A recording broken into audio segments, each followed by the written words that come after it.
ইমাম ইমামতি করে, কমিটির গোলামি করে। ইমাম আল্লাহর গোলাম নয়, কমিটির গোলাম।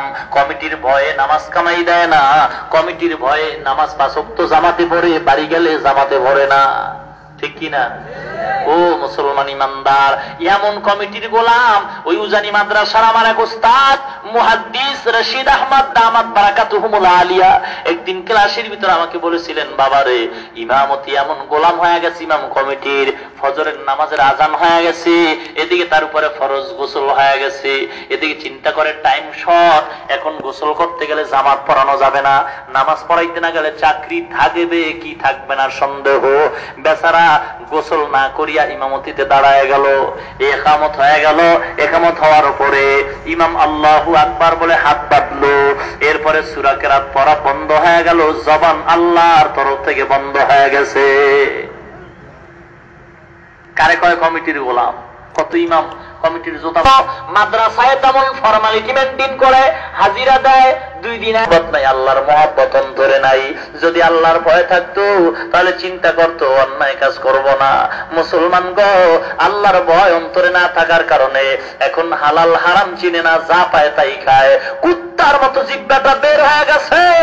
কুত্তারে যত কোরমা পোলাও খাওয়ানো হোক, কুকুরের জিহ্বা খালি বের হয়ে থাকে, পায়খানা দে প্রাণ ঠান্ডা হয়ে যাবে। এই মুসলমানের সন্তানেরা আল্লাহ আসমান থেকে এত নেয়ামত দিলেন, বিল্ডিং উঠাইলা, এত নেয়ামত দান করলো, চাকরি করে 5-10 হাজার টাকা কামাই করে, এতে হয় নাই, এত খাওয়া খায়, এরপরও কুত্তার মতো জিহ্বা বের হয়ে গেছে। ও ইউনুস রে, ডক্টর ইউনুস কইয়াছো আমার কিছু হারাম দে, না হয় পেট শান্তি হবে না। আসেনি? আছে। কলম দিয়া লেখে না, টুপিওয়ালা গুলোকে ঝগড়া করে লাভ আছে? আমরা আইজেছি কাইল নেই, মরে যাবো, ঠিক না? টুপিওয়ালারা যা কয়, কোরআন হাদিস দিয়া যা কয়, যদি বাহাদুরি মনে চায়, লাল 5 টাকা দিয়া কলম কিনো, কলম কিনিয়া মাদ্রাসায় যাও, মাদ্রাসায় গিয়া বলো, ও মাওলানা, সুদখোরের কোন ইবাদত কবুল হবে না, নামাজ কবুল হবে না, মুনাজাত কবুল হবে না, কোন আয়াতে কইছে, আয়াত বাইর কইরা দাও। ওইখানে গিয়া লাল কালির কলম দিয়া কাও, খোদারে এই আয়াত আমি মানতে পারলাম না। বাহাদুরি যদি করতে মনে চায়, ওখানে গিয়া লাল কালি দিয়া করো। আবার যদি মনে করে না, নবীর হাদিস মানতে পারবো না, মাদ্রাসায় গিয়া বলো, ও মাদ্রাসার মুহাদ্দিস বলো, নবীর হাদিস নাকি আছে, ঘরে যদি ম্যাডামের ছবি রাখি রহমত আসবে না গজব আসবে, পীরের ছবি রাখলে রহমত আসবে না গজব আসবে, এই কথাটা আমি মানতে পারি না, হাদিসটা বের করে দাও। বাইর কইরা পারলে কলম দিয়া লাল কালির দাগ দিয়া দাও, ও মদিনাওয়ালা নবী গো, তোমার হাদিস মানতে পারি নাই। যদি সাহস থাকে ওখানে বাটপারি করো, মাস্তানি করো, টুপিওয়ালারে গালি দিয়া ইমান ধ্বংস করে জাহান্নামে যাইও না। ঠিক কিনা জোরে কর?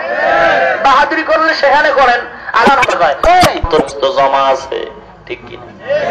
আদর্শ লিপি বই ক খ সরু সারে আর একটা কোরআনে হাকিম, হিকমতে উলায়াজাস্ত কাদিম, জামিউল ইলম ফিল কোরআনে হাকিম, তাকাসুর আনহু ইফহামুর রিজালি। এ বাংলাদেশের মুসলমান গো, মাদ্রাসায় জঙ্গি ট্রেনিং হয় না, কোরআনের তেলাওয়াত হয়। রাত্র 3টার সময় ফজরের আজানের 1-1.5 ঘন্টা আগে গিয়ে দেখো, ওই মাদ্রাসার বারান্দায় বৈশা ছোট্ট ছোট্ট বাচ্চারা কোরআন তেলাওয়াত করে আর চোখের পানি ছেড়ে তাহাজ্জুদ পড়ে আর কাঁদে। ও মুসলমান গো, ওখানে সন্ত্রাস হয় না, সন্ত্রাসী কারা করে? মাদ্রাসার ছাত্র না স্কুল কলেজের ছাত্র? বাংলাদেশের বর্তমান দিনের পত্রিকাই তার সাক্ষ্য দেয়। ঠিক কিনা জোরে কর? ঠিক কিনা জোরে কর? কোন আলেম সন্ত্রাসী অপরাধী হয় নাই, সন্ত্রাসী অপরাধের কারণে জেলখানায় যায় নাই। ও মুসলমান ইমানদার, আজকের কলেজ স্কুলে পড়ার পরে দেখা যায় সন্ত্রাস আর চাঁদাবাজি দেশ ভরে গেছে। ও মুসলমান আলেম ওলামারা সন্ত্রাসী করে না, যারা করে ওরা ইসলামকে বদনাম করার জন্য করে। কারণ ইসলামের বিরোধিতা করার জন্য ইসলামের সাইনবোর্ড ছাড়া দ্বিতীয় কোনো পথ নাই। এজন্য বোমাবাজি করলো ইসলামের সাইনবোর্ড লাগাইয়া, ওই বোলার ভিতরে গ্রিন কিরিসেন্ট নামের যেই মাদ্রাসা, এনজিওরা মাদ্রাসা করে কেন? উদ্দেশ্য খারাপ। কারণ এনজিও মাদ্রাসা ধ্বংস করবে, ওরা মাদ্রাসা করার কথা নয়। যদি দেখে এনজিওরা মাদ্রাসা করে, শয়তান যদি আমি জান্নাতে যাব, আমি তো আসছি হজ করার জন্য মক্কায়, বুঝতে হবে তার উদ্দেশ্য খারাপ। কারণ শয়তান তো হজ করতে পারে না, এনজিওরা তো মাদ্রাসা করতে পারে না। যদি বলে মাদ্রাসা করছি করতে হবে, উদ্দেশ্য খারাপ। কারণটা কি? ওখানে দেখা যায় ওই গ্রিন ক্রিসেন্ট নামের যে এনজিওর মাদ্রাসা, চতুর্পার্শ্বে বিশাল খাল কাটা আছে, স্প্রিং এর সেতন্ত করে তার শাস্তি দাও। বোমাবাজি যারা করছে এদের বিচার করো, যারা করে না এদের বোমাবাজ বলবা না, আমল নষ্ট হয়ে যাবে, ঠিক কিনা? যদি বোমাবাজি একজনে করার কারণে দেশের সব টুপিওয়ালারা বোমাবাজ হয়, তাহলে বাইতুল মোকাররমে যারা শার্ট প্যান্ট পইরা জুতা চুরি করে, ওই জুতা চোরার করার কারণে সারা বাংলাদেশের শার্ট প্যান্টওয়ালারা কি জুতা চোর? কি এক টুপিওয়ালা বোমাবাজি করার কারণে সব টুপিওয়ালারা দেখলেই যদি কয় বোমাবাজ দল, আমাদের শার্ট প্যান্ট পরিণারে কবি নেই জুতা চোরের দল, ঠিক আছে? ক্লিয়ার কথা। একজনে জুতা চুরি করছে, এক বোমাবাজের কারণে সব টুপিওয়ালারা বোমাবাজ হবে কেন?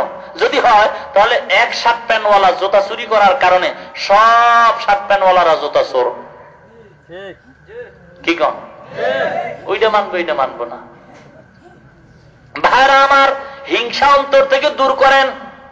ও মুসলমান ইমানদার, মাদ্রাসায় তাহাজ্জুদ নামাজ পড়া হয়, ও মুসলমান কোরআন তেলাওয়াত করা হয়, আলেম ওলামারা দোয়া করতেছে।